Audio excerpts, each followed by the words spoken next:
Quick.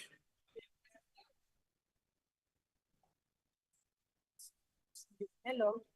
Quick. Ma'am, you can just test randomly. Are you there now?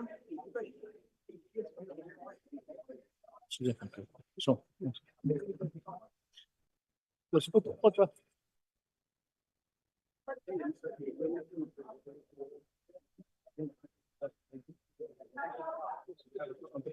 That's the only thing I want to do. You see, that's what's the thing now.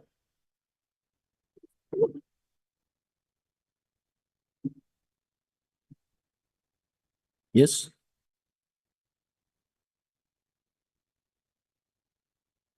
Yes.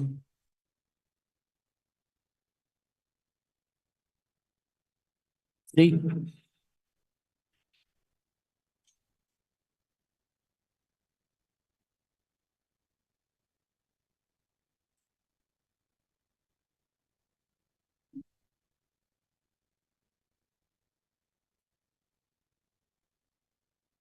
I think it's big. Send me a message. I think I'm going to leave it, man.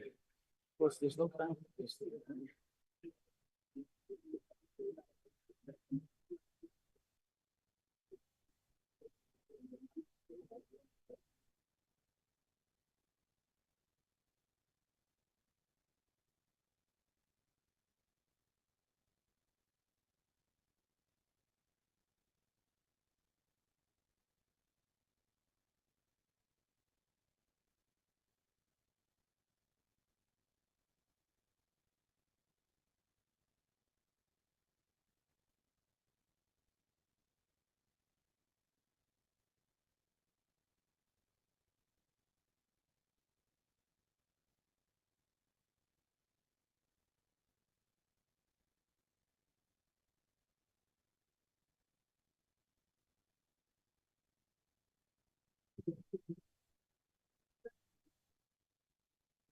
Oh.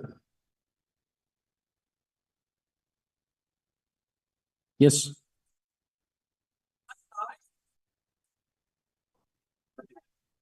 Yes. Oh. Yes.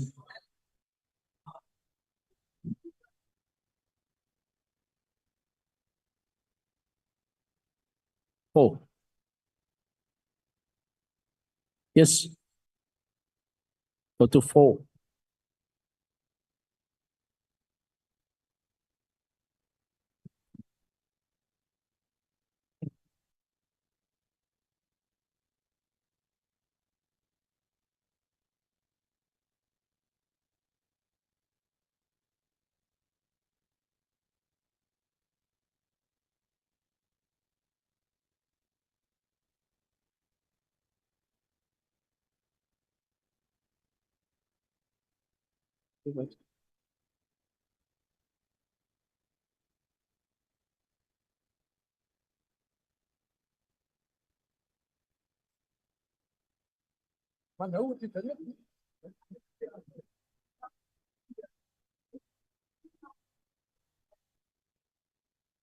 What's the afterward?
There will now be an opportunity for silent prayer or meditation.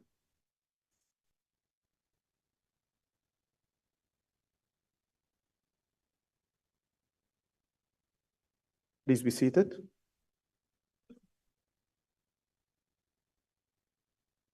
The Secretary will read the order. Debate on vote number 28, police, including vote number 24, Independent Police Investigative Directorate, and vote number 21, Civilian Secretariat for the Police Service Appropriation Bill. I now invite the Honorable the Minister of Police to the podium to introduce his budget vote. Thank you.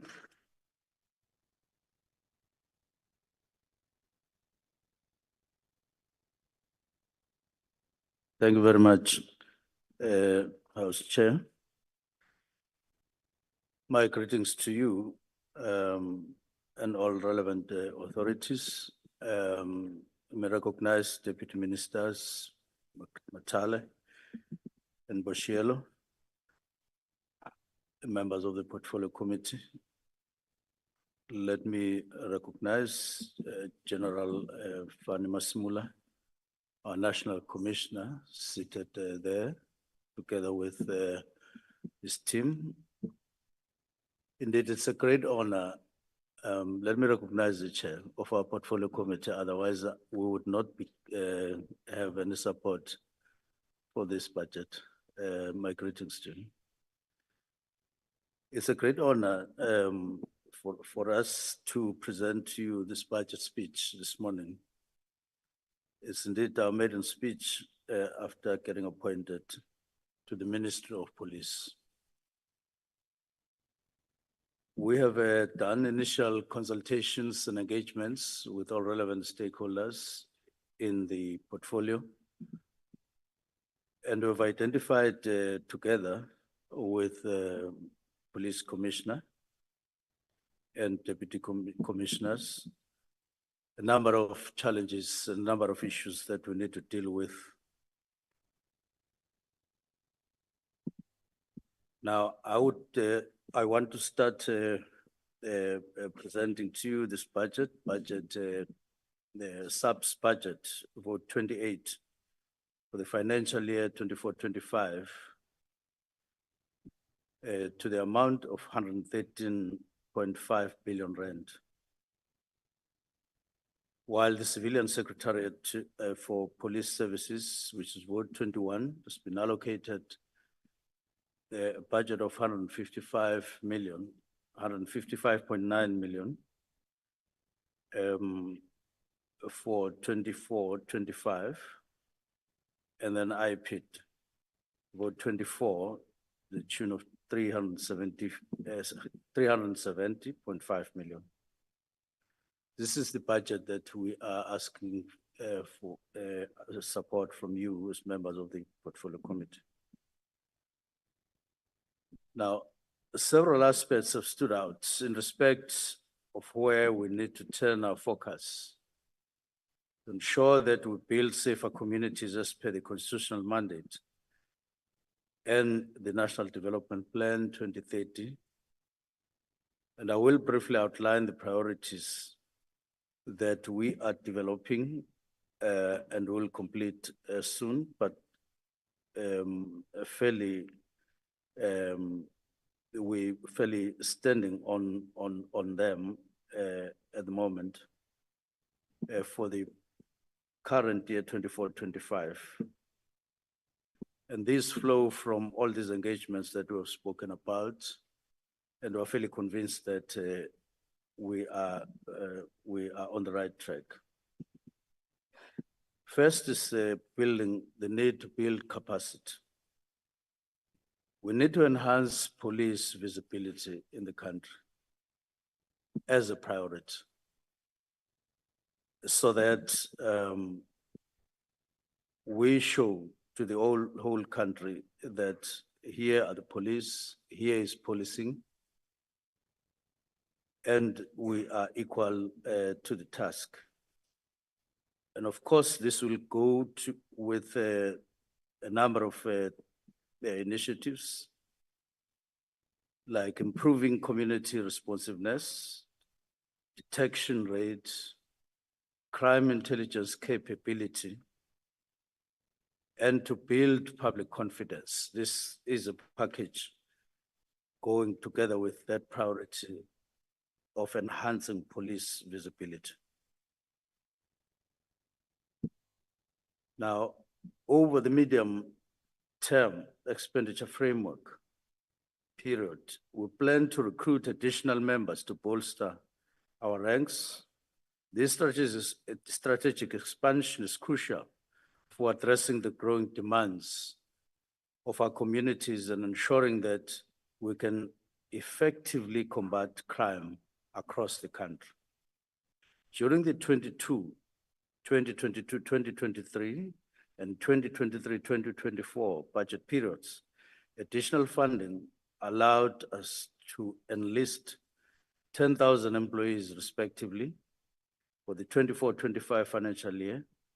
This additional funding will enable us to appoint another 10,000 police trainees, covering personnel losses through natural attrition, facilitating workforce growth. Of course, these numbers are not enough. If you look at the numbers of the population and what has happened in the last few years in terms of growth, we would have needed a much more higher number of new recruits. But for now, this is where we stand. We need to enhance safety protocols and measures to safeguard police officials in line of duty, and which we regard as vital. And we need to ensure their well-being and operational effectiveness by implementing comprehensive training programs, providing advanced protective equipment, and establishing clear operational guidelines. The SAPs can significantly reduce risks faced by officers during their duties, increased focus on mental health support, and regular safety assessments. All of this will also will contribute to a safer working environment. Now, IPID is currently navigating its way through ensuring that it is adequately staffed to carry out their mandate. This department continues to analyze the organizational structure, identifying new priorities to suit the budget. And Deputy Minister Matale will elaborate on this matter later on. But the budgets of departments in the portfolio need to reflect proper alignment, which will continue to improve. But strengthening specialized crimes detection capabilities is essential for effectively addressing cybercrime, organized crime, commercial crime, and corruption. Enhanced training, advanced investigative tools, and dedicated task forces will empower SAPs to tackle these complex and high-impact criminal activities more effectively. By capacitating specialized units, the SAPs also can ensure targeted expected responses to specific crime types, leading to higher detection rates and successful prosecutions. The approach will not only disrupt criminal networks, but also restore public confidence in law enforcement. One of our top priorities is to reduce violent crimes, gender-based violence, and femicide. We'll place a strong emphasis on community mobilization to increase police visibility through strategic partnerships. To achieve these objectives, we have adopted the whole of government and the whole of society framework, guided by the integrated crime and violence prevention strategy. And the emphasis will be on implementation this time around. Through the implementation of the increased crime prevention and combating action plan, we aim to reduce the percentage of conduct crimes reported by 14.5% over the medium term. Additionally, we expect the detection rate for conduct crimes against women to improve to over 71%, and the detection rate for conduct crimes against children to exceed 65%. These efforts will be primarily implemented through the Detective Services Program, which has been allocated 771.3 billion over the medium term. Visible Policing Program, which weighs at least 52% of the budget, of the total budget, will receive the allocation of 189.7 billion over the medium term. The proliferation of firearms requires an urgent and dedicated focus. Evidence out there shows that most murders are committed using illegal firearms, most of which were previously legal firearms. There are just so many firearms-linked crimes in society, and the SAPS need to improve its own management of firearms in its possession. Of course, this is quite a worry that in ourselves we're losing a lot of firearms, and the rate is quite high, worryingly high, and then contribute to the proliferation against which we're fighting. On modernization initiatives, we recognize the importance of modernizing our police service to meet the challenges of the 21st century and beyond. Our modernization initiatives include upgrading ICT infrastructure, improving connectivity, and deploying mobile technologies. These technological advancements will enhance our ability to respond swiftly and effectively to criminal activities. An amount of 2.8 billion has been set aside for the 24-25 financial year for this particular purpose. Of course, this is not enough, because we are determined to move on this with a higher speed. It may require a budget review at some point when we get an opportunity.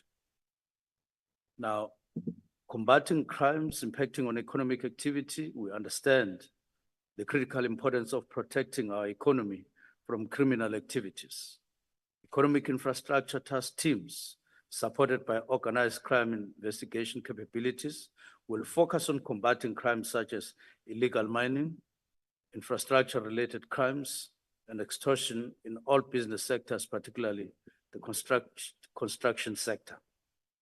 Specialized capabilities, including the Directorate for Priority Crimes Investigation, Forensic Services, and Crime Intelligence, will collaborate with both internal and external stakeholders to address these issues effectively. Efforts to tackle organized crime, money laundering, and terror financing will continue in line with recommendations from the Financial Action Task Force. There is an urgent need for more strategic and consolidated response to organized crime, which imposes a real existential threat to our economy and democracy. These initiatives will be implemented through the Detective Services Program and the Crime Intelligence Program, with respective budgets of 71.3 billion and 15.1 billion over the medium term. Increasing efforts to identify and neutralize gangs and criminal groups involved in drug-related crimes is vital for restoring safety and order in affected communities. Targeting these criminal networks will disrupt the supply chains and operations that fuel violence and instability. Enhance intelligence gathering, dedicated task forces, and collaborative operations with other law enforcement agencies will strengthen the SAP's ability to combat organized crime effectively. By prioritizing these efforts, SAPs can significantly reduce drug-related incidents and protect vulnerable populations. And our work here will include identifying sources of drugs in the country and focus there almost equally to combating and eliminating drugs that are so much in our communities. Our departmental spending over the medium term will focus on core programs with visible policing, accounting for more than 52% of the total vote of 24-25. The Detective Services Program also holds significant weight, accounting for more than 20% of the budget. There is an urgent need to have a relook at the budget allocated for detective services and crime intelligence budgets. Policing in a labor-intensive function is a labor-intensive function, necessitating personal engagement between the police and the citizens of our society.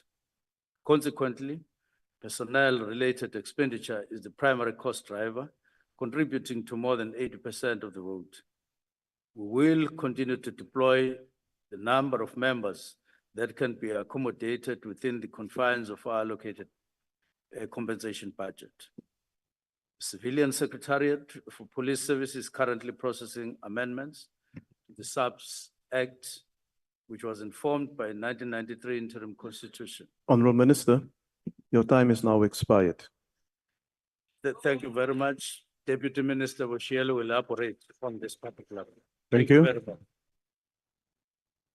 The next speaker is the Honorable Muela. Honorable members, may I also request you that the whips assist us, especially with the new members. Let them use the chairs on the side, right and left, and not use the center area to move through to the podium. Please assist us in that regard. Thank you. The Honorable Chair, we humbly appreciate the privilege to speak on behalf of the African National Congress in this budget vote of the Department of Police and its entities. At the outset, we take this opportunity to send best wishes to the newly appointed Minister and Deputy Minister of Police by the President. And in the same vein, let me also congratulate the Chairperson of the Portfolio Committee on Police for election as a chair, and to the entire policing community present here. Honorable members, our firm belief is that we all understand that our elections or appointment on the various positions of responsibilities in the different arms of the state is to work in an independent and interrelated manner in the service to our people. We of the ANC understand too well that the point of departure and the point of arrival is to serve the people of South Africa.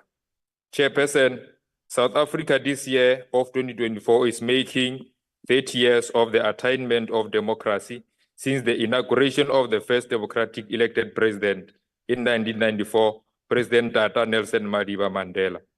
We look back at the journey we traversed since 1994 with pride that the democratic government has changed the lives of our people for the better. We also derive some lessons from the experiences we had in addressing our challenges since 1994. We are mindful, Comrade Chair, that we are still faced with serious challenges that requires our collective efforts. In this regard, our people are concerned about the level of crime in their communities. Our people cannot fully enjoy democracy when they live in fear. Our people cannot enjoy their rights as enshrined by the Constitution if criminals undermine those rights. Our people cannot walk freely on the streets if criminals have taken control of the streets. The last crime statistics released by the police paint a mixed picture in the efforts to fight crime. The levels of the increase of murder crime warrants an urgent intervention, Chairperson. The crime stats also reported on the decline of sexual offenses crimes, including rape, sexual assault, and contact sexual offenses. This decline is welcome, but it's not enough. We need the women of our country to live freely in the communities without any fear of criminals. We must all put an end to these criminals and their acts of criminality. We cannot allow criminals to take over control of our streets.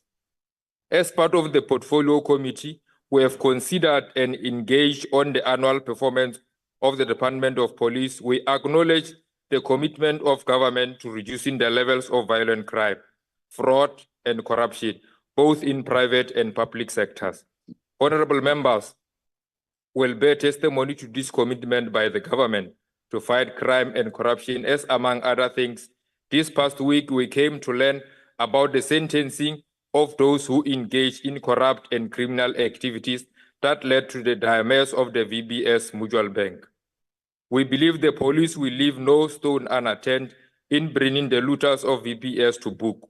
Our people have lost their investment and monies in the VBS saga, and therefore justice must be served.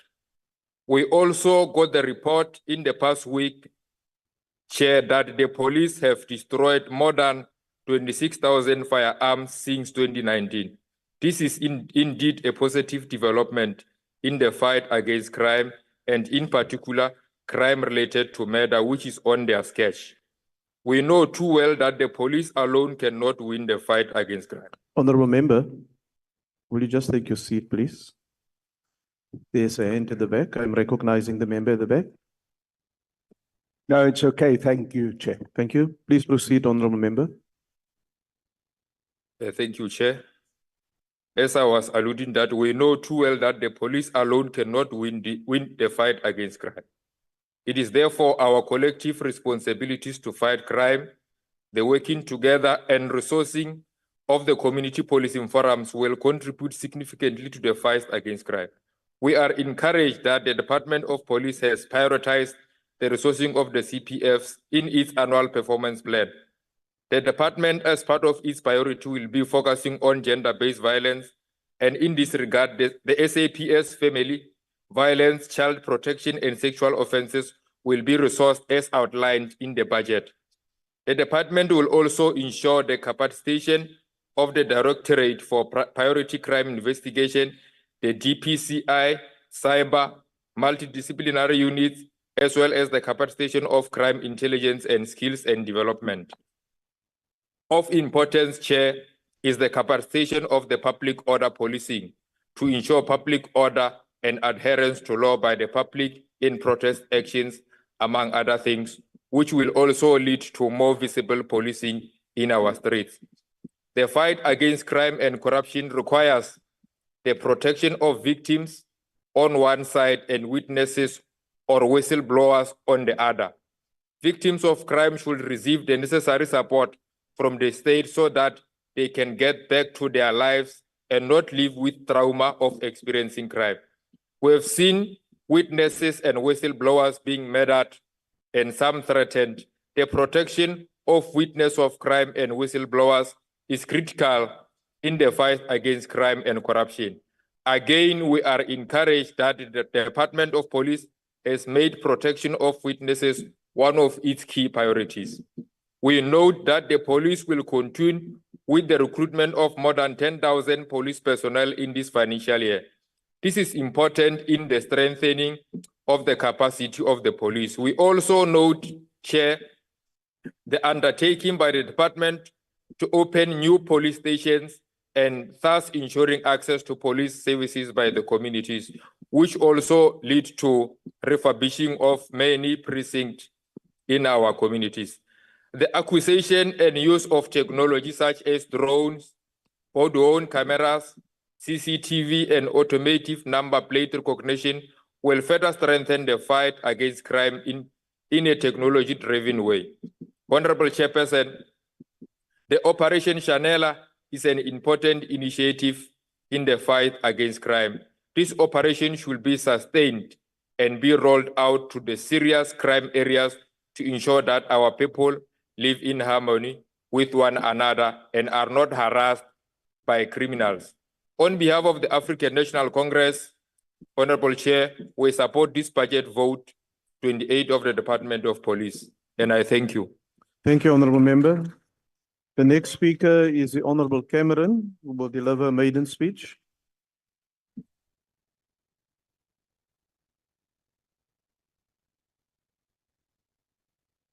Thank you, Honourable House Chairperson, honourable members, Minister of Police, congratulations on your appointment, and so to the Deputy Ministers, also the National Police Commissioner, the National Head of the Directorate for Priority Crime Investigations, as well as the Deputy National Commissioners, and then of course the honourable members of the Portfolio Committee. Good morning. I wish to dedicate this speech to to Auntie Lulama Goofy, who was the Guguletu CPF deputy chairperson and was assassinated just a few months ago, like countless other people who have dedicated their lives to expose corruption in this beloved country. So too, the Eastern Cape SAPS member that was shot and killed less than 48 hours ago. The challenges we face within the South African Police Service are immense, but they are certainly not insurmountable. To effectively combat and ensure the safety of communities in South Africa, we must tackle the existing issues head on while ensuring the restoration of the integrity of the SAPS. Firstly, it is essential to recognize and collaborate with the police unions, civil rights bodies, the private security industry, and of course, the other law enforcement bodies in South Africa. We must also ensure the protection of whistleblowers like Babita Deokaran, who still has not seen justice served after her brutal assassination. By joining hands with these groups, we can foster a more inclusive and supportive environment for our police officers. Community policing is another level that is vital as a component in combating crime in South Africa. For community policing forums to be truly effective, we must revise the South African Police Services Act to address the current issues and ensure uniformity across all regions. This includes better clarity with regards to the roles of neighborhood watchers and the other anti-crime stakeholders.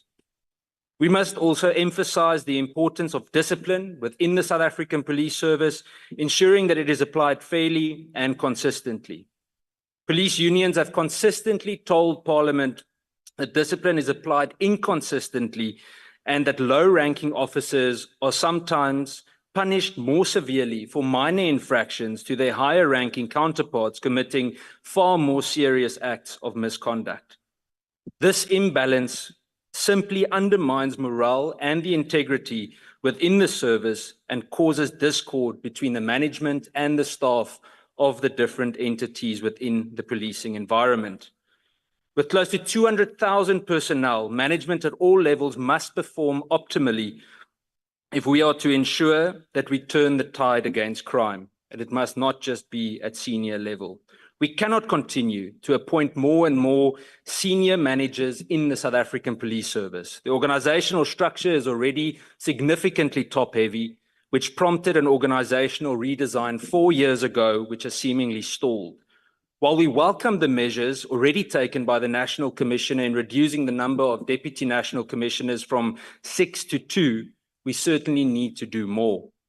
Some ground-level members with a wealth of experience cannot get promoted, but there are constant indications of well-connected and sometimes incompetent senior officers being continually appointed because of their connectedness. The Portfolio Committee on Police is deeply concerned about the continued capacity shortages in the crime intelligence and detective services within the South African Police Service, and these are areas that are critical for proactively reducing crime and ensuring effective prosecutions. During the recently held budget hearings, the committee highlighted the need for enhanced training and human resource capacitation in these core service delivery areas. The ongoing attrition within the Detective Services Division of the South African Police Service is impacting the SAPS's ability to investigate crime and to ensure successful prosecution. Effective capacitation of detective services is essential for our efforts to fight crime, and the entire criminal justice system value chain must function in harmony to achieve safe and secure communities in South Africa. We cannot allow serious offenders to get bail arbitrarily when already overstretched detectives work so hard to make these arrests. We have a responsibility to ensure that the South African Police Service management implements strategies to address these capacity challenges, and this will be a focus of the committee. Our men and women in blue are suffering on the ground, and we must stand by the good cops out there, and there are many. But unfortunately, one swallow does not make a summer, and we need all boots on the ground to serve communities without reproach. We must address the inadequate wellness programs for the South African Police Service members, as the Minister has already mentioned this morning, and the continued disregard for this important aspect directly impacting morale and effectiveness. Enhanced focus on psychosocial interventions is necessary to help members cope better with the stressful work environment that they are currently in. South Africa is experiencing a bloodbath with over 85 people being murdered every day, and we have no alternative but to aggressively fight back against this violent scourge. In conclusion, while we have noted the calls for increasing funding to the police, and the department cannot receive 113 billion rand and ask for more money, while officials at places like the Philippi Training Academy, to mention one amongst many, are squandering millions on personal gain. I thank you. Thank you, Honourable Member.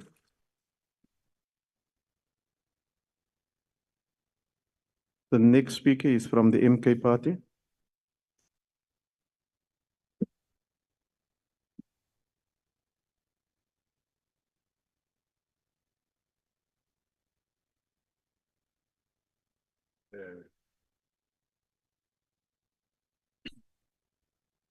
Honorable members, I'm standing here on behalf of Umkhonto Wesizwe, going to quote Abanye bayokhala. Honorable Minister, Deputy Ministers, the National Commissioner, with accordance to the MK pillars of our people's mandate, everything about the MK party include police with focusing on the contribution and collaboration with our communities. The current police system in South Africa is flawed, as it operates without the consent and trust of the communities itself. The public has lost faith in the police due to numerous complaints of misconduct, corruption, and human rights violations. Remember, we have so-called NGOs, which protects white interests and white privileges. Those are your Rothschilds, your Soros, your Helen Suzman Foundation, and recently your Cantrada Foundation. The list is endless. We believe that policing should be the service that truly serves and protects the community, rather than a force that instills fear and mistrust. Pillar number 7 of our MK party in the people's mandate is very clear. We emphasize that the police authority derives from public trust and consent, and that officers should be the guidance of the community, not enforcers of the state power. By adopting this approach with the aim to build trust and confidence between the law enforcement and the communities that they serve, prioritize community safety and well-being before punitive measures, ensure accountability and transparency within the police ranks, foster a culture of respect, empathy, and understanding, because our people are unemployed. Empower communities to take an active role in shaping police practices. It's time for a new era of policing in South Africa, one that values the community partnership and concern. The MK party is committed to lead this transformation and creating a safer, more just society for all, not only for the elite. If you go around town in Cape Town here, there's so many police men and women. You go to Khayelitsha and Google it, it leaves much to be desired. Evidence-based policies, community and center strategies, intelligent policing, accountability and transparency. It's time for a bold new direction to restore safety and justice for all. The MK party will not stand idling while our communities are suffering. We demand the change now. In fact, I guess that if this budget, where the president decided to have another deputy minister, for me, Comrade Polly was supposed to be the Minister of Education, but it's a prerogative right of the president. Recognize criminal networks, influence and local and global crime, address technology and globalization on the impact of crime, analyze current crime prevention strategy effectiveness, identify areas for improvement in law enforcement and the criminal justice system. By addressing these critical aspects, we can develop evidence-based policy and strategies to reduce crime and promote safer communities for all. The status quo is unacceptable. It's time for a new approach that prioritizes community and safety for justice. We as MK party cannot support this budget for 2024-2025 in its current form. The reports highlight several concerns that need to be addressed, including the capacity challenges within the detective services and crime intelligence division. I think I've raised that in our meeting.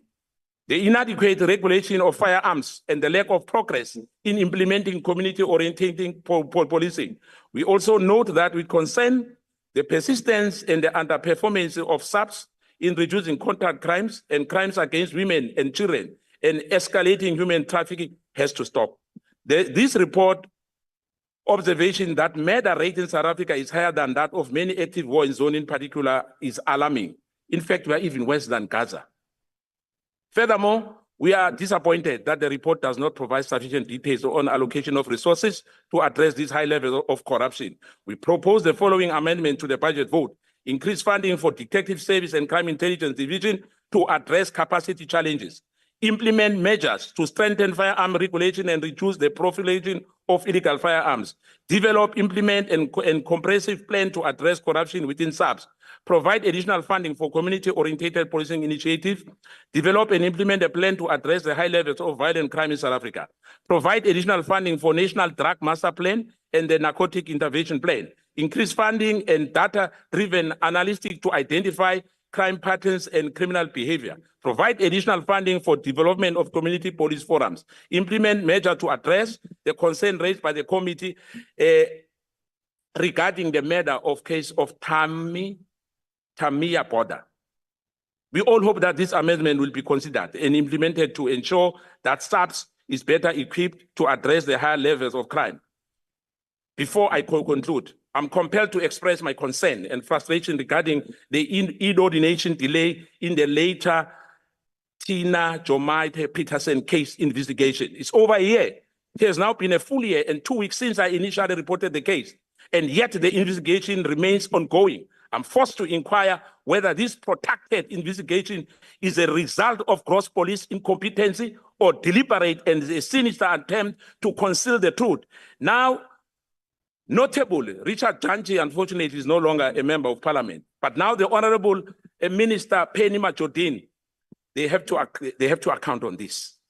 The extensive duration of this investigation raises great concern about a possible cover-up, and I'm demanding a comprehensive explanation and assurance that justice will be served and the truth will be revealed. The public deserve answers, and those responsible must be held accountable. May her soul and the revolutionary soul repose peacefully. However, I believe she's not resting until this matter is finalized. Bakwethu, ngifuna ukuthi ma-member, honorable members, bekunamakhosi before. Khoisens, as you know, nabantu bekhethu, bekunemthetho ekosini manginemraro. Bebakhona ukuthi baye ekosini imraro yabo ikhona ukulungiswa. Kunento eziningi ezingakahlali kuhle. Amakhosi kufanele ukuthi afakwe ngaphakathi kulento zamapolisa ukuthi bakhona ukuba ne-legitimacy as well. Bakhona ukubatshela ngoba akuthi ukuthi before this Dutch Dutch laws esinazo ukuthi lesi zesikhethu bezingakaqhakatheki. Abantu abanzima bebanendlela abaphila ngayo, and ngiyacabanga ukuthi amakhosi, kings, amaduna, makhosana basesenendlela abangayidlala ukuthi isipholisa sikhona uba successful, ngoba isipholisa ngaphandle kwabantu, ngaphandle komphakathi, integration leyo angeke bakhona ukuthi icrime engaka iphele. Alawo magama ngithi, honorable members, National Commissioner sikhona sila namapolisa wonke, there's very good men Honorable and member, your women. time is now expired. Extra time, 1 minute. Your time is expired, honorable member. Nikhone abanye bebabanikeza, but I know ukuthi angeke anginikele u-chairperson because ukugano ngiyanithokoza. Thank you. The next speaker is the Honorable Ndlozi.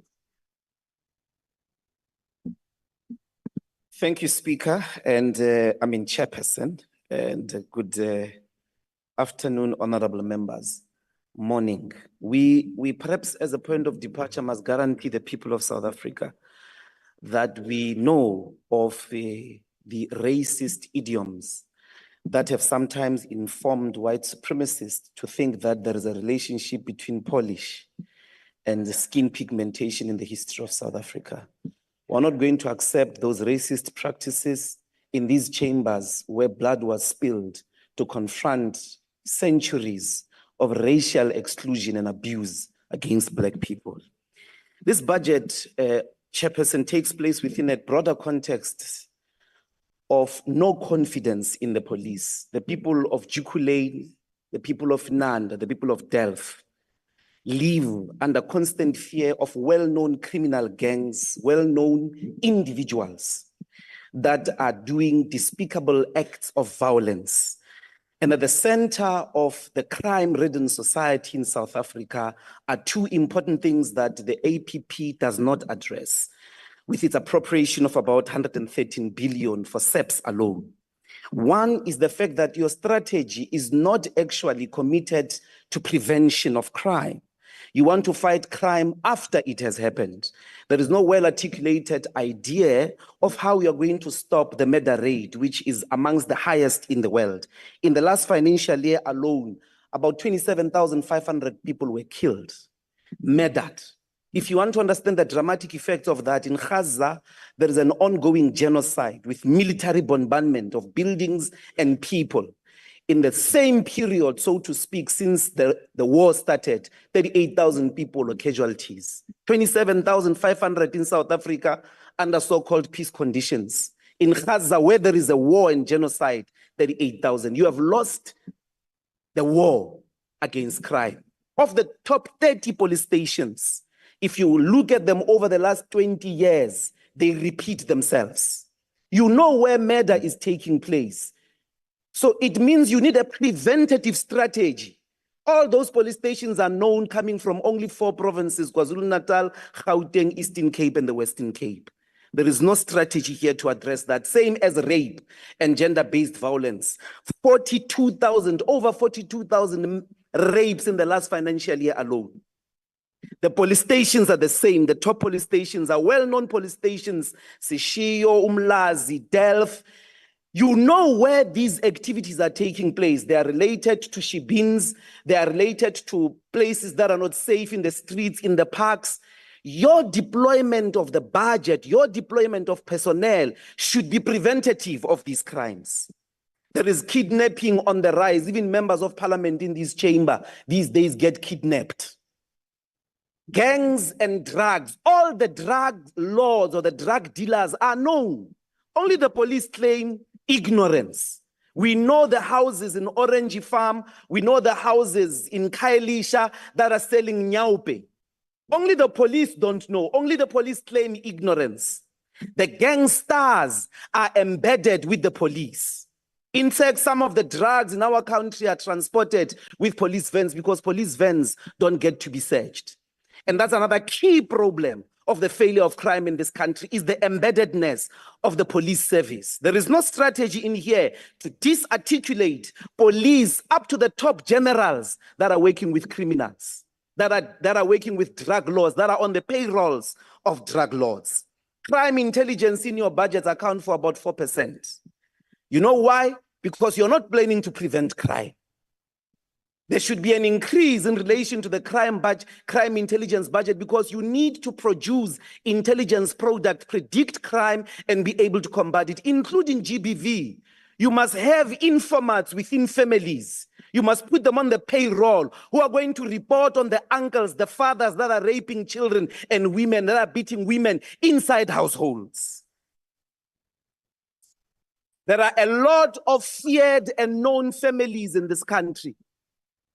Police fear them. Politicians don't talk about them. They are known, and some of them run assassination networks. A criminal can leave a maximum security prison in South Africa, go kill somebody, be paid, and go back to prison. There is no strategy in this APP to speak to that. The embeddedness of the correctional service, the SAPS, crime intelligence in the criminal activities in this country. The reason why we've got the dramatic levels of crime is because the police themselves are part of the criminals. In Johannesburg, we are in control of GMPD. The SEPs don't support the work of JMPD. If you get a person now with drugs, you hand them over to those dilapidated police stations of yours. You meet them on the other street, the same people. When you go ask them, we've just handed you criminals with drugs on their hands, you find that now it's baking powder.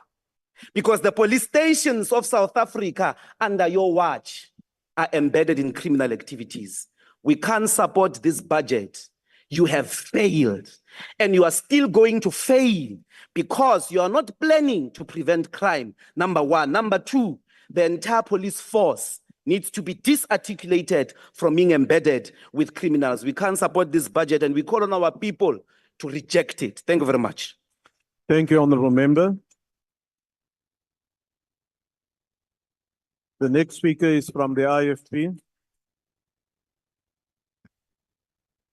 Honorable Chairperson, Minister, Deputy Ministers, and the members of Parliament.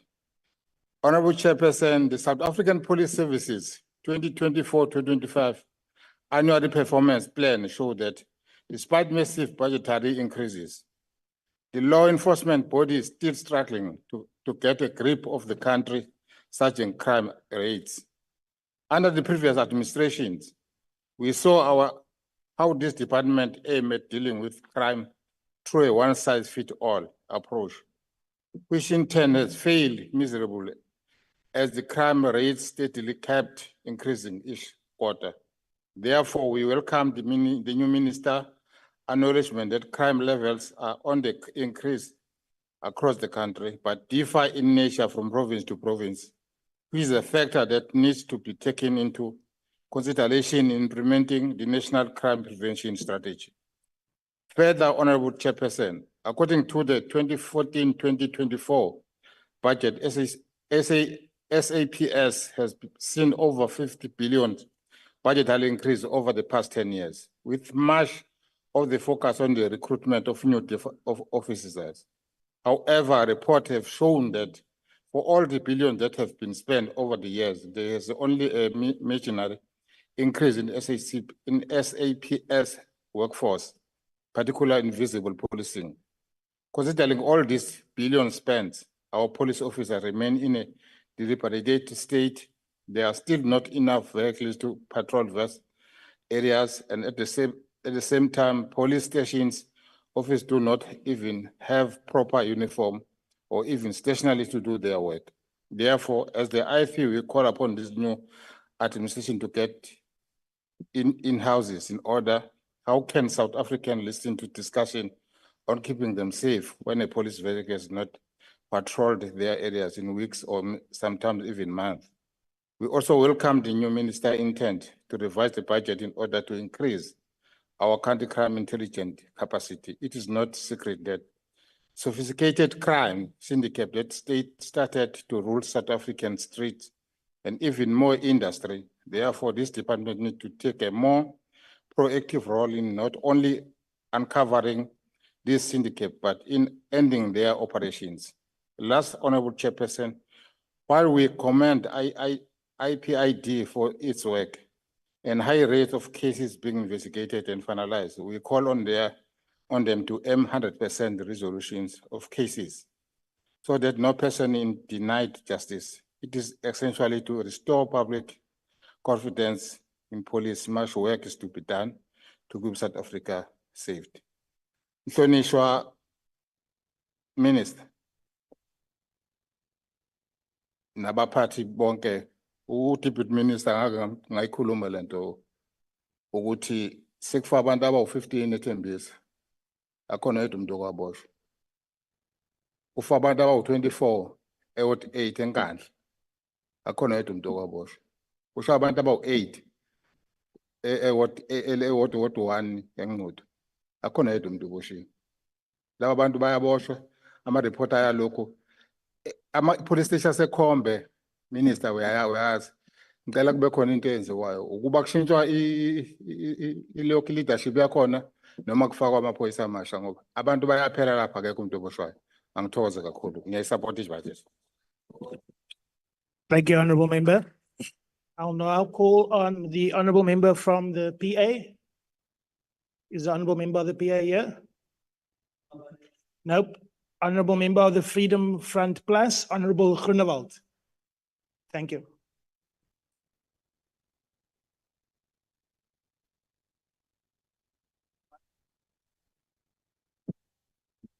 Geachte voorzitter, honorable president, firstly, I want to say I'm speaking today in this debate as leader of the Freedom Front Plus, but congratulations on your appointment as the new minister, and you have some other deputies there, some quite experience in everything. Honorable Chair, earlier this year, I've posed a question to the previous minister on how many dockets that the NPA sent back for further investigation on violent crimes. And the answer from the honorable minister was 1.5 million dockets over a five-year period. So 1.5 million dockets sent back to the police for further investigation.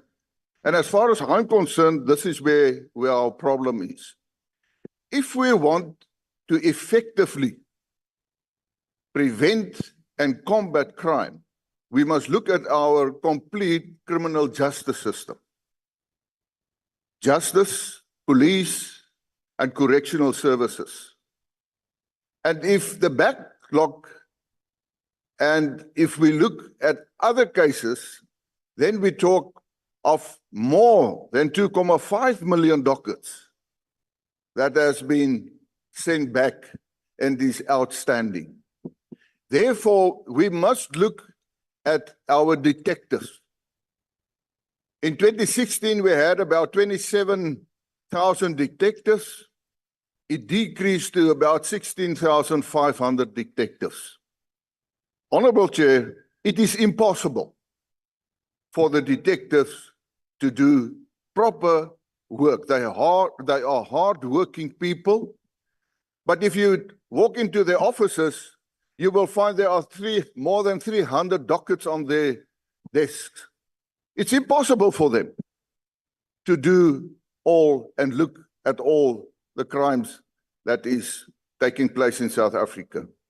Therefore, I will, and my request to you is put the focus on the detectives. We must get more detectives in our police services so that we can have proper investigations, and when the docket goes to our courts, that there is successful prosecution. The problem in South Africa is impunity. And I don't want to give you all the statistics. You can go and control it. I have limited time. The fact of the matter is that a criminal has about an 80% chance to get away with crime in South Africa. Therefore, we can't say to the people of South Africa that we want to combat crime and we want to prevent crime. But we have this essential matter. And remember, I said only on violent crime. Honorable Minister, and I also want to congratulate the Honorable Cameron on his election as chair of the Portfolio Committee. I served on that committee for 30 years. My advice is, go and look at the BRRR reports. There are recommendations, but the problem is most of those recommendations are not implemented. If we follow those recommendations, then we will have a better police service and we will be able to effectively prevent and combat crime. Thank you. Member. Thank you very much. Next, we'll have the speaker from ActionSA, Honorable De James.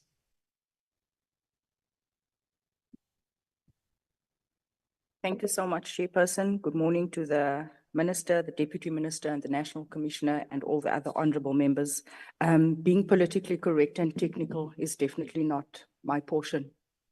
Allow me to open up this morning's speech by dedicating it to the late Ashwin McCabe, my fellow activist and friend who was brutally murdered and gunned down in Westbury, case number 18703/2024.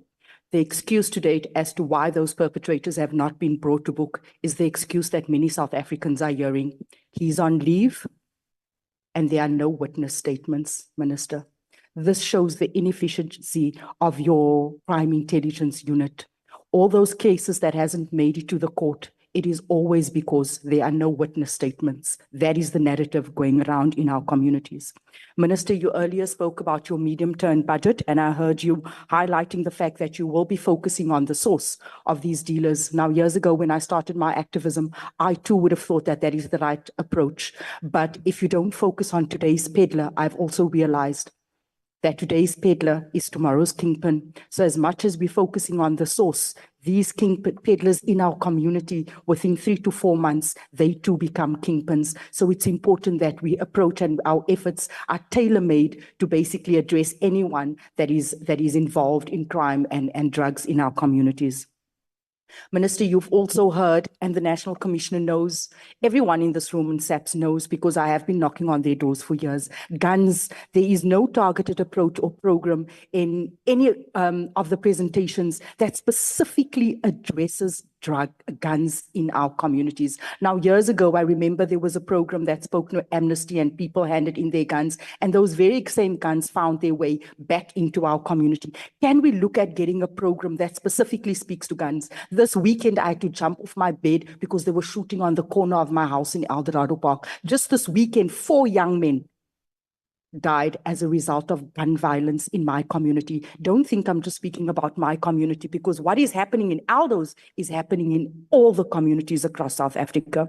Minister, you speak about specialized units. Now, these specialized, irrespective of how specialized they are, if they don't have willpower and determination to actually serve these communities, irrespective of how many boots you put on the ground, we have had so many boots on the ground in all our communities, units after units, but these boots on the ground are just boots on the ground. They actually don't yield any results. Minister, specialized units that actually knows how to handle a crime scene where they find drugs, because they will tell you, we found drugs at this house, we found drugs in this vehicle, but we didn't find it in someone's hands, so we cannot charge this person. They don't know how to, they don't even have forensic bags in their vehicles, Minister, in terms of knowing that they need to package it, and it cannot be handled and only packaged at the police station. They deliberately compromise these cases so that it gets thrown out at court. Minister, to date, we have so many cases on the court roll,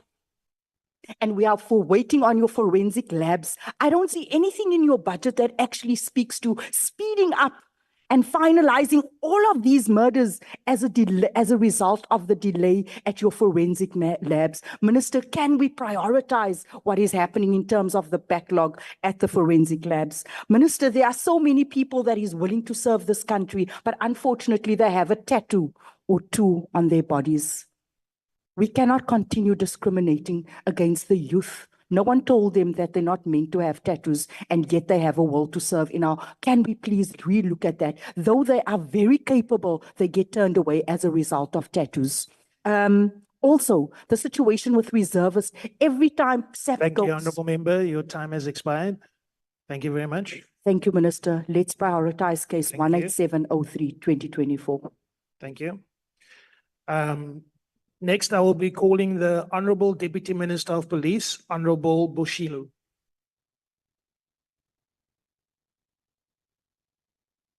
Thank you very much, Honorable Chair, Honorable Minister of Police, Tate Senzo Kunu, Deputy Minister, and Tate Castle Charlie Matali, Honorable Chairperson of the Portfolio Committee, Honorable Cameroon, Honorable Members of the House, ladies and gentlemen, comrades and compatriots, Tobel. The Civilian Secretariat for the Police Service was established in line with the Constitution, Section 208. The legislated objectives include, among others, I'm just quoting a few because I've got 5 minutes. Liaison and communication with stakeholders, implementation of partnership strategy, cooperation with Civilian Secretariat, the police and IPIT, and the provision of guidance to community policing fora. So Honorable Ngobane, we have the forum to deal with our stakeholders. And in this financial year, as the CSPS will also facilitate the introduction of the South African Police Service Amendment Bill in Parliament, as the Minister has said. The scourge of gender-based violence in the country continues to increase at an alarming speed, we agree. Our mothers, sisters, children are no longer safe in their own homes. They are abused by those whom they trust in most cases, and this results in many just giving it to drugs and substance abuse. Most of the victims are forced to stay in the same houses because they depend on the abusers for livelihood, and some are even affected by mental illness and suicide. In 2020-21 financial year, in Limpopo alone, 22,000 learners under the age of 16 fell pregnant. The youngest was 10 years old, and out of this number, 19,000 gave birth and 3,000 opted for abortion. I don't know about those which were not reported. So I want to pose this question to all of us. What kind of society are we? Why is this normal? Or why is it becoming normal for a 13-year-old to become pregnant and we are no longer shocked? Who must protect our children from ourselves? Sexual intercourse with a child under the age of 15 is clearly a statutory rape case. But Laras, I can't even hear myself. Chair, can I be? Thank you very much. Order. Can I have order in the House, please? Thank you very much. Why are we not opening cases for perpetrators to be arrested? So as the Minister of Police, we say not under our watch. We are not going to allow this to continue, and we will make sure that we fight this, and we'll want all our stakeholders to be able to assist us. And in contributing this fight against this scourge, the CSPS will be visiting police station with high number of report cases and the cases opened and registered with a view of improving the police response in dealing with such matters. The department will further conduct docket analysis on stations that are reported to have high number of domestic violence cases that are closed as unfounded. This will be done as a way of ensuring that GBV victims are given access to justice and are protected from the recurrence of such experience. The prompt pace of responsiveness by the police to crime situation is key in the fight against crime. And as such, as the department will be assessing the 10,111 call centers to determine the capacity to facilitate prompt responses by police and be able to pump in resources so that it functions as it is. We'll also be interacting with various community safety fora to also assess their functionality structures and also support them to do their work. And the department will continue to address crime-related challenges through our community outreach and public participation program. In the spirit of accountability, response plans will be developed after each engagement with communities to provide feedback on all the issues raised and the directive issued by the Minister of Police and addresses. And my time is up. I'm tabling that with the allocated budget of 155,000, while it's not enough. Thank you, Honorable Member. Your time has expired. I'd like to call up the ACDP, Honorable Swart. Thank you, Chairperson. Chairperson, the ACDP would like to congratulate the new minister and the deputies and wish them well in their portfolios, as we do also the chairperson of the portfolio committee, the new chairperson. Now, we know the budget of SAPS is 113.597 billion rand. The Civilian Secretariat for Police receives 155 million and IPID 370 million rand. Yet, in our view, government is still failing to protect its citizens. It is the central role of government to protect its citizens, yet people do not feel safe in their homes, at work, and in public places, and our communities are ravaged by crime, drug abuse, gender-based violence. Yet we've seen a 50 billion rand increase in the police budget over 10 years. So what is the most efficient deterrent to crime? The most sufficient deterrent to crime is the sure knowledge that a perpetrator will be apprehended and successfully prosecuted and sentenced to a lengthy period imprisonment. Yet sadly, most criminals get away with it. And in fact, some would say crime does pay. And if apprehended, they are not successfully prosecuted. What is needed is more efficient policing, more efficient detective services. We heard of 1.5 million police dockets that have been returned by the NPA. Clearly, that is the starting point of our criminal justice system, and we need to improve our detective capacity. What is also concerning is that poorly trained SAPS officials cost the taxpayers a staggering 2.2 billion rand in civil claims. Just think of that. That is money that is wasted. That is more than the entire budget for the forensic science laboratories. It's almost a third of the budget for crime intelligence operations and nearly a quarter of the budget for border security. That is being paid out to compensation for civil claims. Clearly, far more needs to be done to improve law enforcement and our criminal justice system to ensure the safety and protection of our citizens. Lastly, the ACDP would call on the minister, would call on the ministry and even the portfolio committee to engage faith-based organizations in South Africa. If you put the question, how many policemen do we need in our nation? 250,000, 400,000? We need 63 million policemen. Every single citizen needs to be a policeman. It starts with self-control. Once you have self-control, then we have respect for other people, for their lives and for their property. And I would urge us to engage those faith-based organizations, ministers and pastors, so that we can have self-control. Thank you. Thank you. Next, we have our speaker from the UDM, Honorable Kwankwa.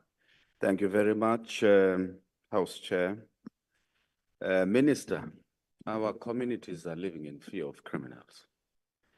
I was a victim of crime, as you know, extortion in particular in Khayelitsha recently, where I was kidnapped and hijacked. But clearly because everything happened in full view of the public in the middle of the road. Busy street, even where I was taken to this place where I was supposed to be killed, the same thing happened. There were people passing behind me. And I counted 5 different footsteps of people who were told not to pay attention, to mind their own business, while I was tied up, ready to be shot.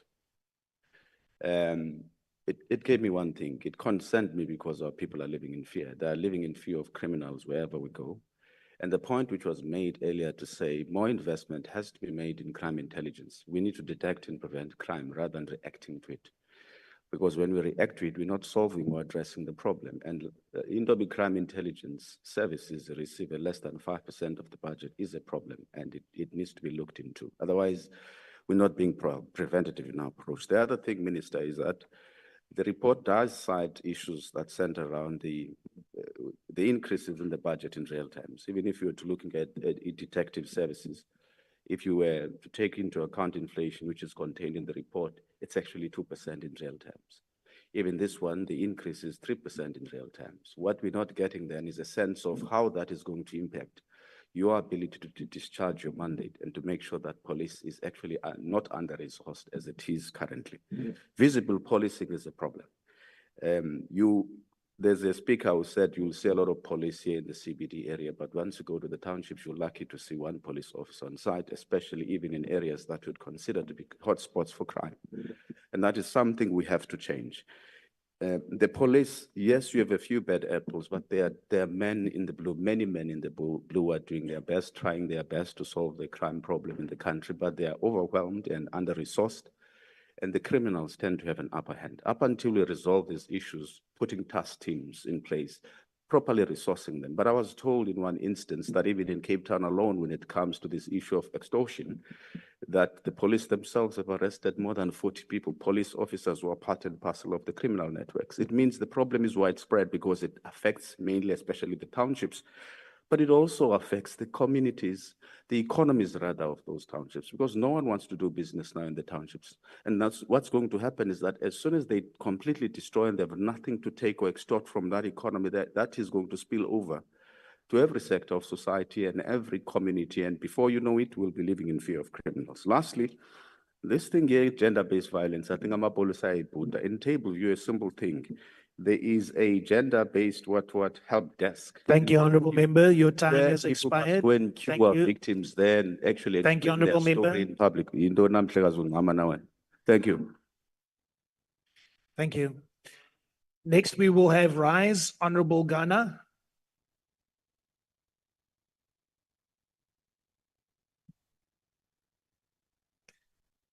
Nakhensa mtshami wa xitulu ni rhandza ku xeweta holobye ni xeweta xandla xa holobye swandla swa wena na swandla swimbirhi leswi swi fanele swi ku pfuna ku ri u lwisana na vugevenga eAfrika-Dzonga. South Africans are not safe. We are not safe. You are also not safe. That's why you have protection 24 hours. The police commissioner is also not safe. That's why it's being protected 24 hours. But South Africans are left to fend for themselves. This budget, so just outside, there are more police officers and more police cars than there are available in police stations. We are spending, we want to spend 4 billion rands to protect politicians. 4 billion rands to protect ourselves because we are not safe. That's why we are spending so much money. If there's one line item that does not reduce, it's the protection of politicians. Why? Why? Surely you have just come in now. You should be asking your colleagues, do you need so many bodyguards? Do we need so many bodyguards? What is it that you are scared of something? But South Africans, when they call the police, they are told that there are no vehicles. But ministers, deputy ministers, have got vehicles. Is this fair?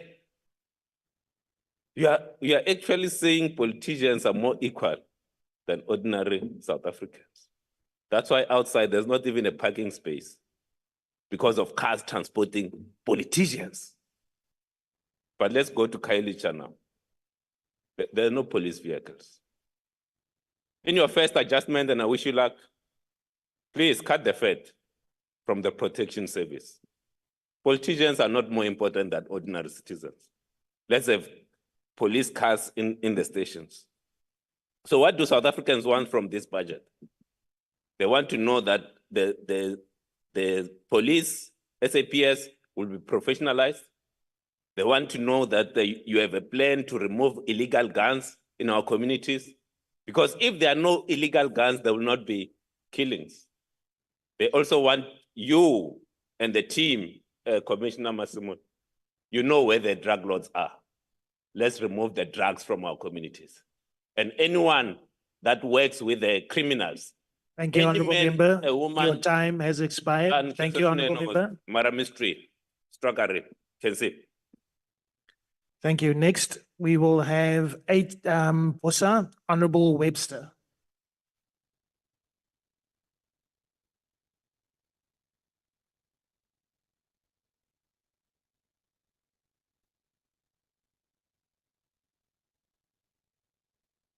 Thank you, Chairperson.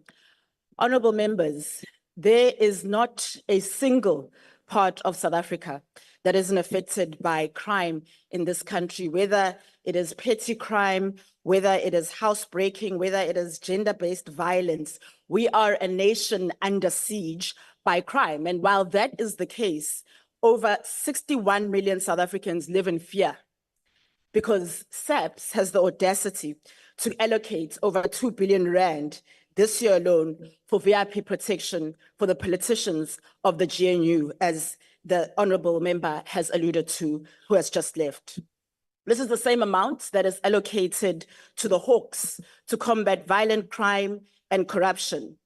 To add to that, the amount allocated for VIP protection is going to increase under this national executive of the GNU because we have the most bloated executive that we have ever had in this country with 75 members. Bosa wishes to unequivocally denounce the celebrity-like politician treatment that we have in this country when there are 83 people who die from murder in this country every year. And so it is a moral necessity for the Minister of Police to review this allocation and redirect funds to fighting crime that affects ordinary South Africans. We offer the Minister of Police our full support in using this VIP protection allocation towards the following: increasing the SAPS capacity at station level by recruiting and training 120,000 new members and officers. We'll support you in ensuring adequate funding to doubling the NPA to 10 billion. We'll support you in establishing smaller regional and municipal police forces with a focus on community trust and collaboration. We will support the partnership with private laboratories for forensic support to get rid of the backlog that we have in forensics. We'll support you in mandating the digitization of all dockets for transparency and accessibility. And we'll support you in establishing a National Criminal Investigation Directorate to pursue and prosecute the top 100 most violent criminals. The life we live in this country is not normal. It's not normal to walk around scared every day. It is not normal to walk around being scared of being raped every day. It is not normal for children to not be able to play on the streets safely. And this department needs to give this crisis that we have the urgency that it deserves and needs to, for once, put South Africans first, put them before the needs of politicians. I thank you. Thank you, Honourable Member. We will now be calling the Honourable Member from ATM. Is ATM in the house? ATM?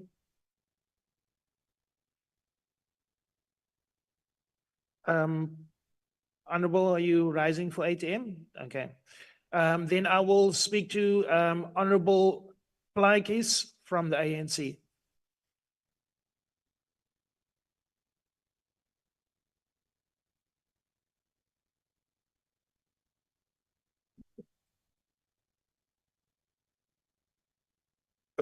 Thank you, Honorable Chair.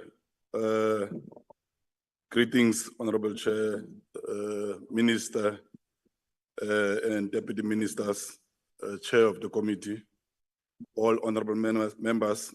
Let me welcome this opportunity in this August House of Lawmakers. Minister, notwithstanding the fact that we are in this year celebrating 30 years of democracy in this country, we must appreciate the transition of the police service from a police force to one that is now in service of our people and our communities. We must acknowledge that we are not where we are supposed to be at this specific point. However, the Department of Police and its entities are putting all the efforts to, among other things, create social cohesion and safer communities. This is in line with the medium-term strategy framework of 2019 and 2024. Honorable Chair, our participation in this budget vote will be focusing on the entities such as Private Security Industrial Regulation Authority, CIRA, and the Civilian Secretariat for Police Services. The Civilian Secretariat of Police Services has proven its resilience as a sector, having endured through a pandemic that it transformed the nature of how we respond to our capabilities as this country, and having emerged with a renewed vigor to continue to pursue halving the crime in this country, building a safer communities by 2030. As indicated in the annual performance plan, many demands were placed on this sector by default, oftentimes as a result of the lack of other sectors in dealing with crime decisively that is affecting our socioeconomics and contribute to criminality in both the superficial and structural level.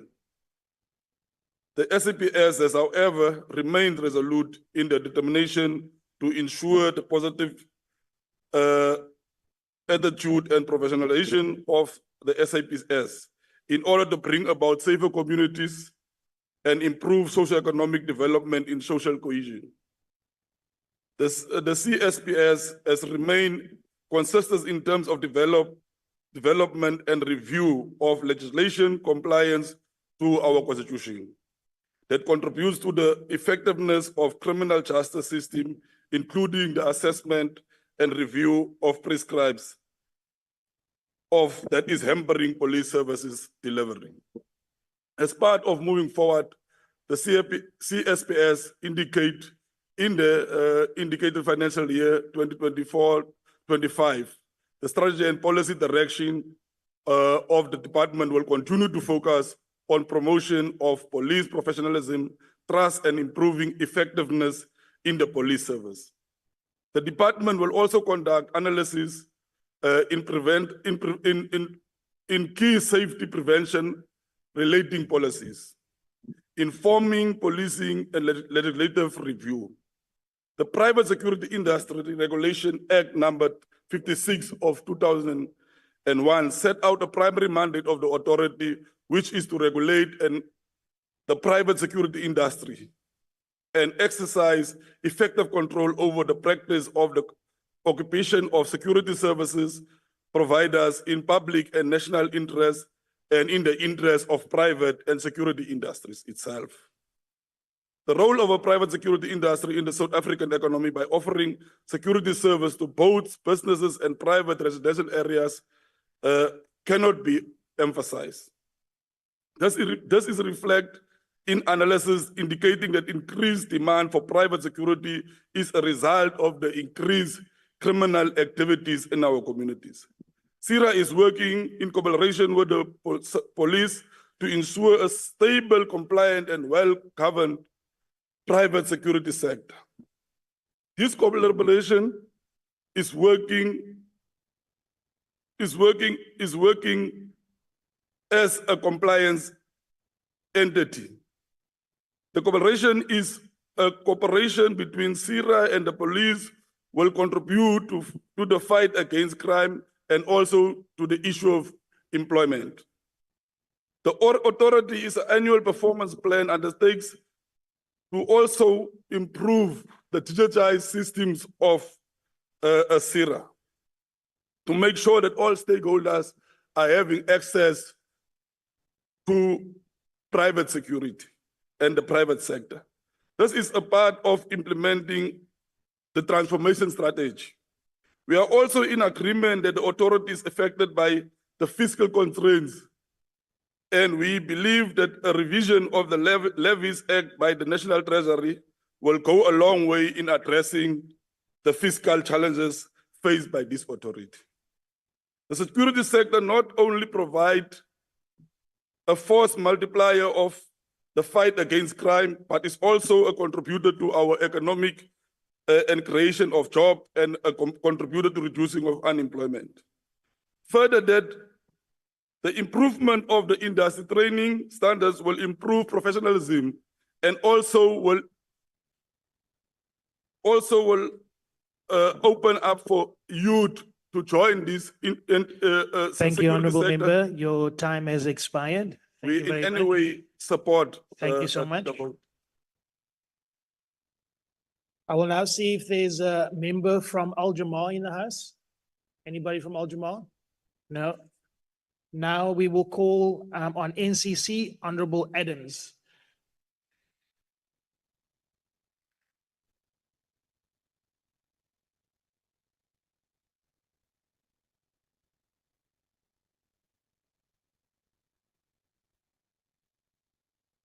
Honorable House Chair, I never thought the day would come that my Khoisan cousin would be a chair of this esteemed House. Honorable Minister, Honorable Deputy Ministers, Honorable Members, all heads of police, the National Coloured Congress cannot support this budget. It cannot support a budget that allocates more to the protection of 72 VIPs than to crime intelligence. It is unthinkable. I'm here today, Minister, to speak to you as a coloured South African, to tell you the coloured story. 85 people will die in South Africa today. 20% of them on a strip of Cape Town, you know, as the Cape Flats. It is a genocide. Yet every police station found on that precinct is understaffed, under-vehicled, under-resourced. Minister, I've gone into Mitchell's Plain Police Station and they've not had paper for an affidavit. That's the state of SAPS. To the police commissioner, the last person that left that office of yours in glory was George Fivers in the era of President Nelson Mandela. There's something poisonous about that office, and that is the state of the South African police services. Minister, I can tell you this today. The thriving and flourishing protection services offered in the city of Cape Town today, we know it as security services, is because of the failing of SAPS. But that industry is owned by the criminal underworld because of the failings of SAPS. Minister, I heard you brag about 26,000 guns confiscated. The last time a statement like that was released, 9,000 of those guns were sold back onto the Cape Flats by a white policeman called Prince Lua. Those guns will kill in the region of 10,000 of our boys over 3 years. And this House says nothing about that. Minister, this is a budget that was clearly used. It was clearly brought about with a calculator. There's no common sense in it. There's no human factor in it. Our good policemen and women are killing their families because of the stress that they work under. But the ministers and deputy ministers that serve in this GNU have no role to play in that. They don't take accountability for that. Minister, I want to say to you that I welcome you into this position. I know you are a good man. I pray that you will be a good minister. But the NCC cannot support this budget. Thank you. Thank you, Honorable Member Adams. And dankie dat jy het skoon gehou het daar. Next, we will be calling the Honorable Deputy Minister of Police, Honorable Matale.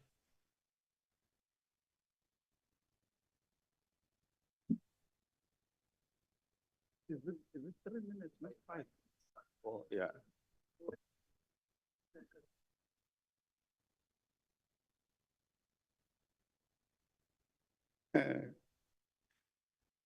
Thank you, Chairperson, Minister, Deputy Minister, and Deputy Ministers that are here, the Chair of the Committee, members of Parliament.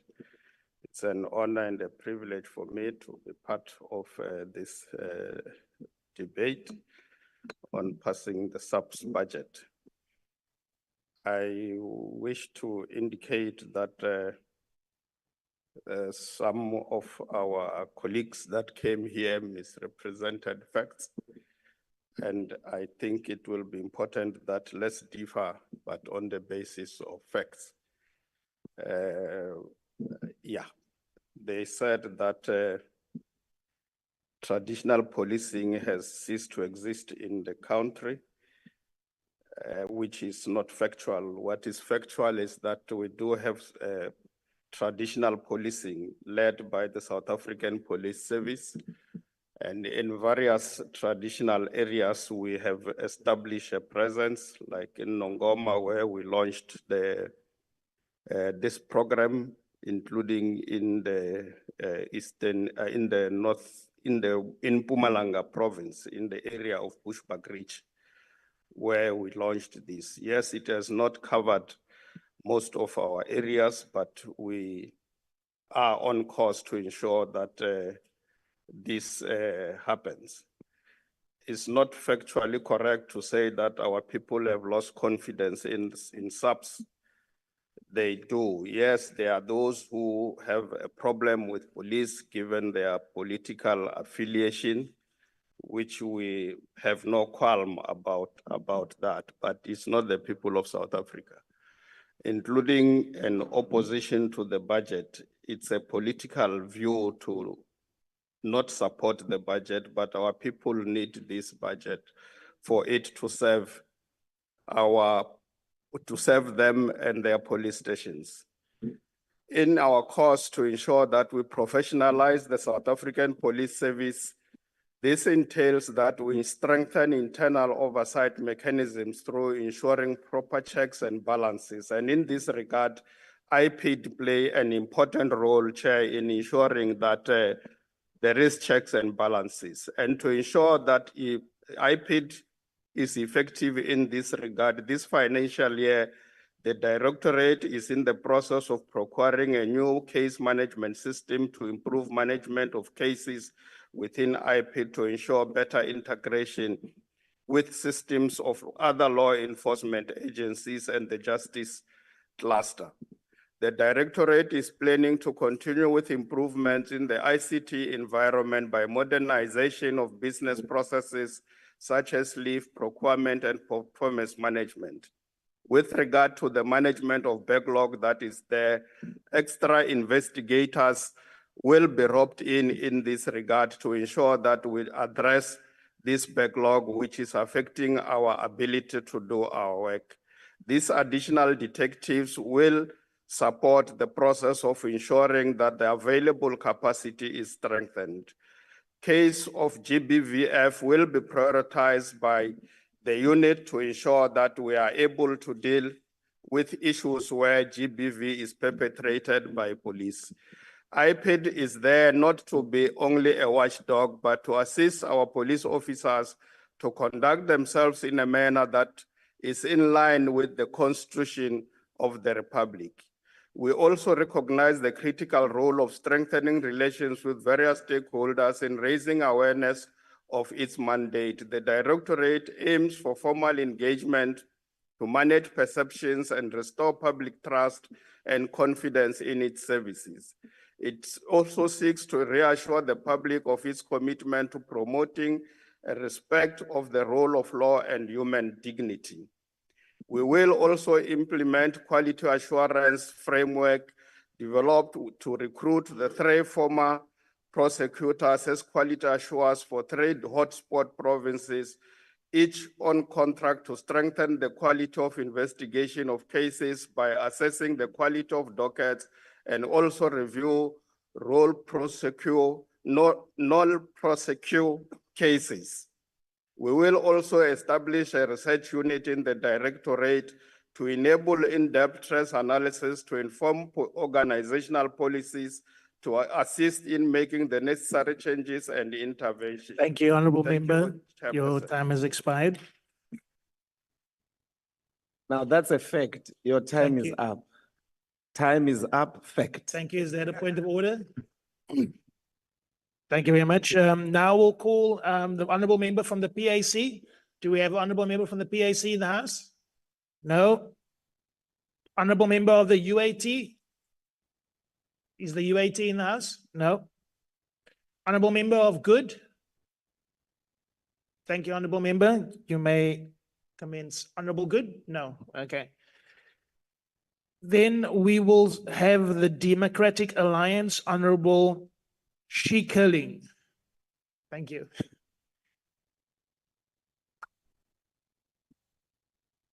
Maiden speech. Honorable Chairperson, thank you. Good morning, honorable members.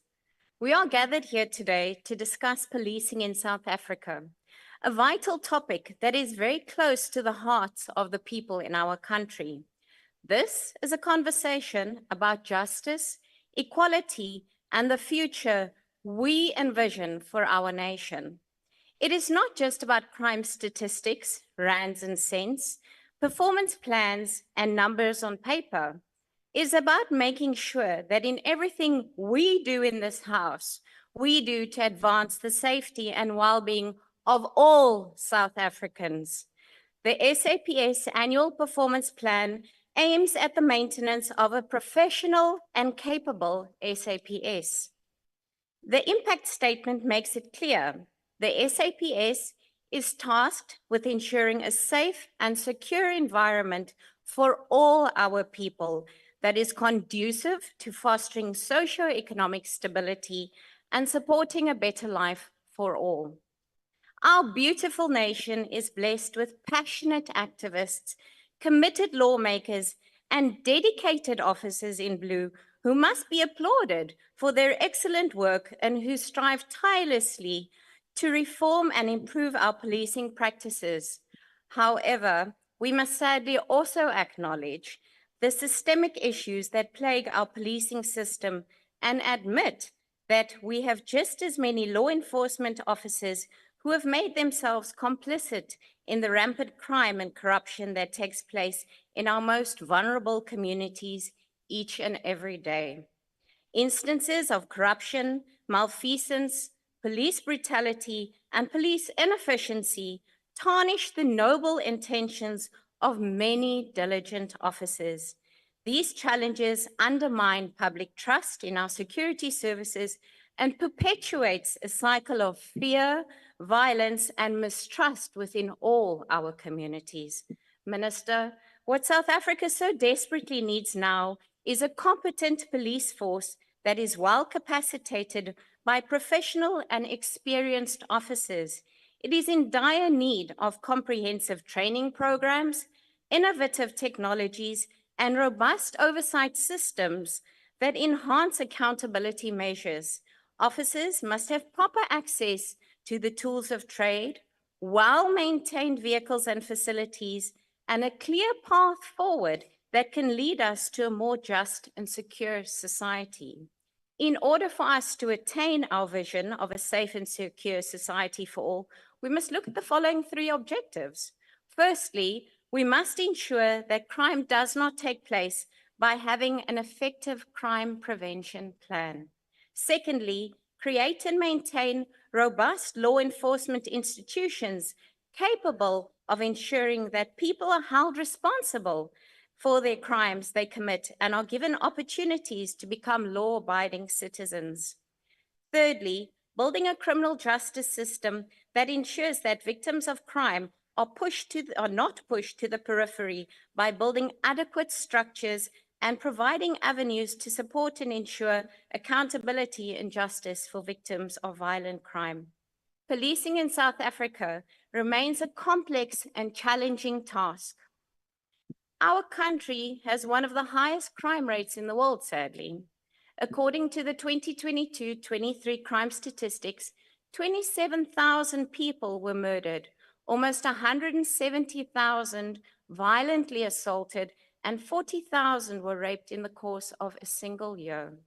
The South African Police Services faces immense resource challenges, including dire shortages of personnel, especially within the Detective Corps and 10111 centers, and the upgrading of critical infrastructure and equipment. These shortages affect response times and the ability of our men and women in uniform to effectively combat crime across the country. At the top of our agenda should be placed the ongoing scourge of violence against women and children in our country that happens daily. According to Missing Children South Africa, only 77% of the children that go missing are eventually found. This leaves countless numbers of our children that might never see their families again, sadly often. As of today, Jocelyn Smith from the Western Cape has been missing for 149 days, and poor 5-year-old Laverno van Wyk from Uppington in the Northern Cape has been missing without a trace for 777 days. Whilst we welcome the arrests made in the gruesome murders of 3-year-old Peaceful Khoza, 6-year-old Julia Babandla, and 37-year-old Bonisiwe Mabuza, all from Pienaar in the Nelspruit that have been murdered in the last month, we must never forget the names of Ayanda Dlomo from Pietermaritzburg, Matebe Veronica Asagai from Khalashiwe, and Shantae Adams from Delft, where no arrests have been made thus far. In conclusion, the path to effective policing in South Africa is not an easy one, but it is a journey that we must undertake with unwavering determination and resolve. Let us work together to build a policing system that reflects the values Thank of you, our Honourable Member. Constitution. Your time has expired. This is the way Thank for you, a Honourable brighter Member. tomorrow. I thank you. We will now recognize the ANC, Honourable Critter.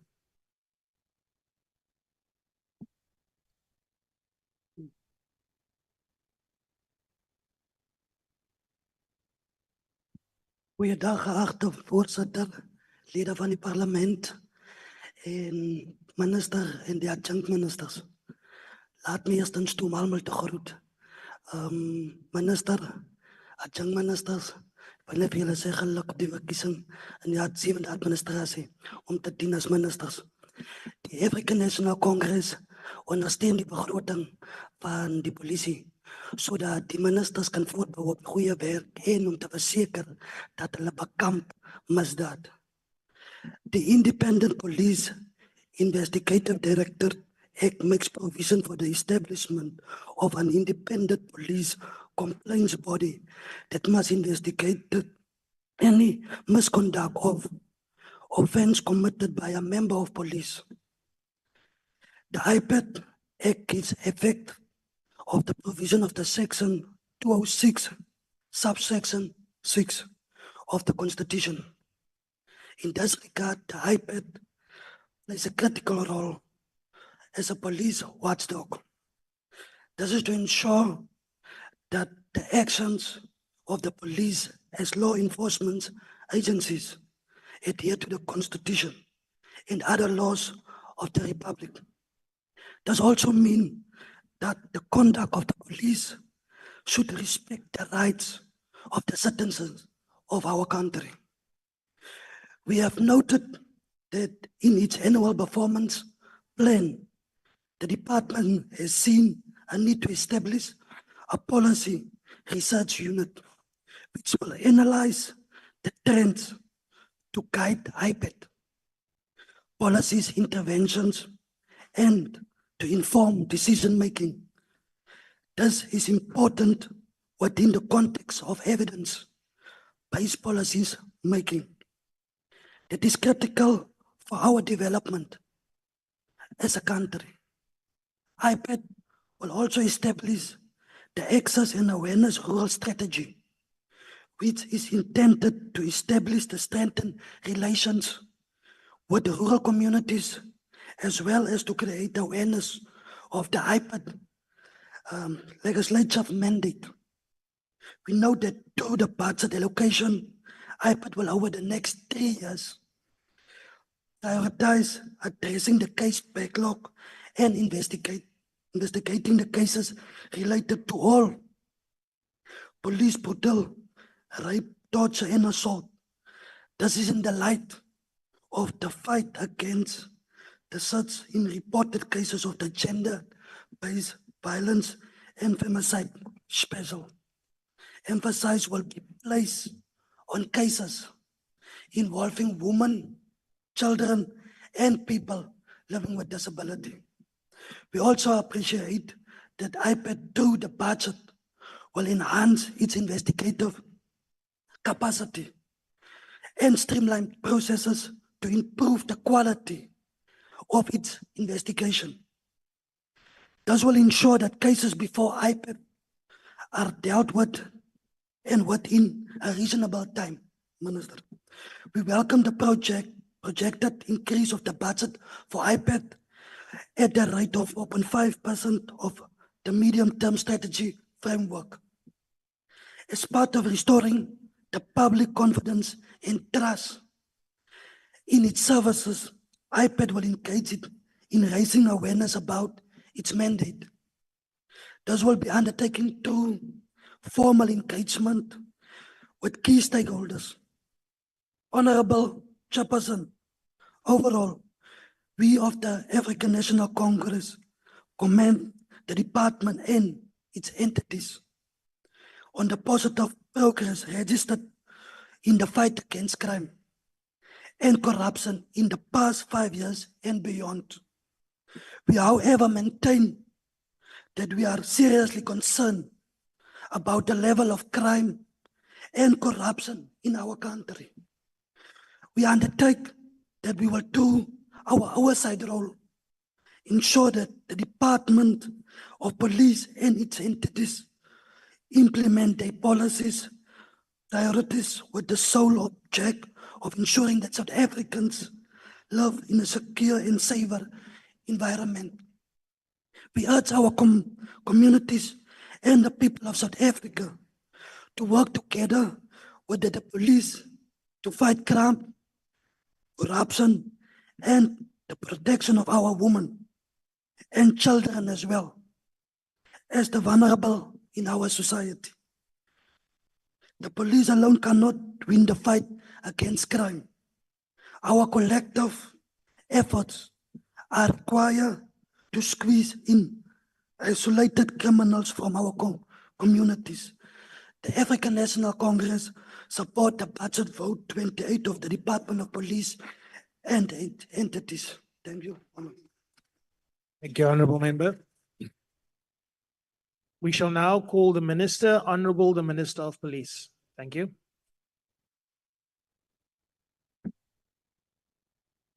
Thank you very much, House Chair, and all the honourable members that have taken taken part in the debate today in the allocation of the budget of the department. We appreciate all your views, literally all the views that have been expressed here. In essence, if you look at what we've said analytically, we're agreeing in this House that the safety of people of South Africa is #1 priority. We're agreeing. I haven't heard anyone saying that's not the case. And indirectly, we're agreeing that all criminals in the country are a target. And I'm sure people of South Africa are pleased to hear that Parliament in South Africa says this in one word. I mean, we are reaching that agreement. Now, the budget that has been allocated here will be used exactly for that we fight the criminals, that we ensure safety of South Africans. We are taking all these variations and views in terms of how we should have allocated and how we should as work as we continue, as we move on. We can't say, let's stop passing the budget just because there is this and that to adjust. We will do that because your contributions are valued. We will do that as we move on. But certainly, what we want to assure you about is that we are patriots. We love South Africa so much. We won't fail anyone of the South Africans. We will do our best, our job to the best of our ability and make sure that we defeat these criminals. Mr. Speaker, Thank you. could you just give us a second? Could you be seated, Honourable Minister? I There's a point was, of order, yes? Thanks, Chair. Is the Minister prepared to take a question about how is the 4 billion of protection services going to fight crime? Thank you. That's not In the a point budget, of order. 4 billion of protection That's not a point services. of order. How is that going to fight crime? Could you please refrain from making comments during the midst of the speech? Please, thank you. Honourable Speaker, Honourable Minister, you may proceed. Thank you very much to all of you.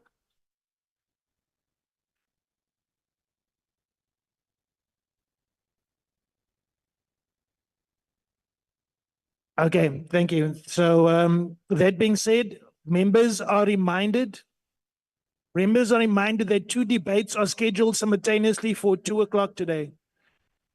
You can continue if you want to, Honourable Minister. Thank you very much, Honourable Okay. House Chair, for your generosity. I'm done.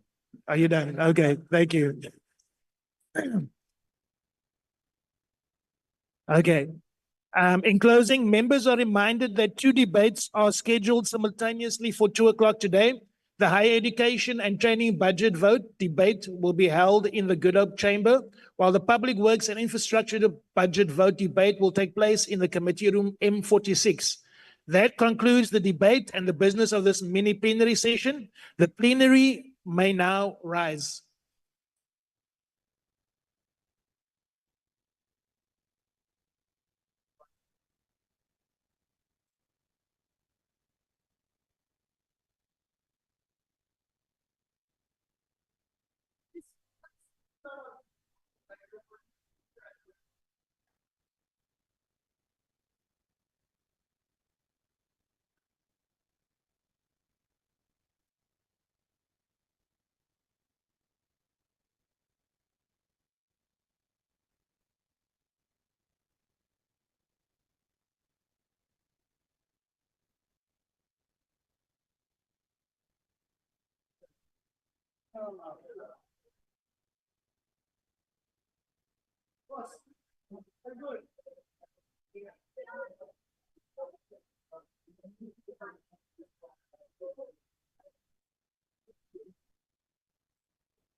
Back to you all. There's another one. Section 46.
Last night, the came out.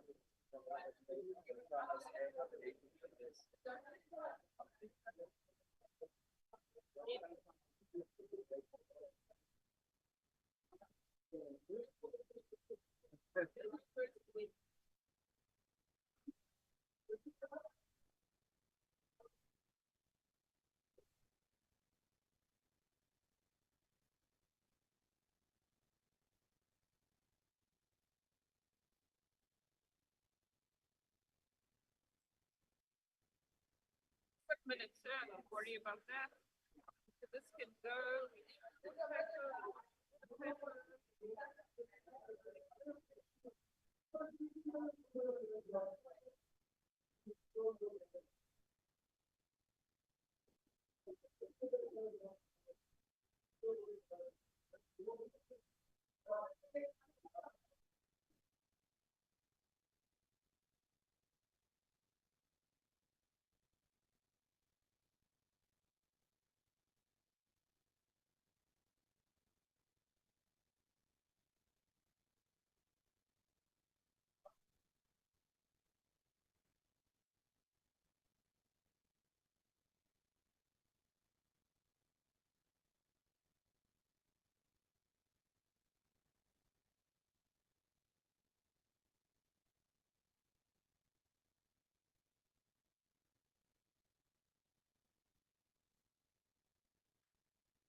we are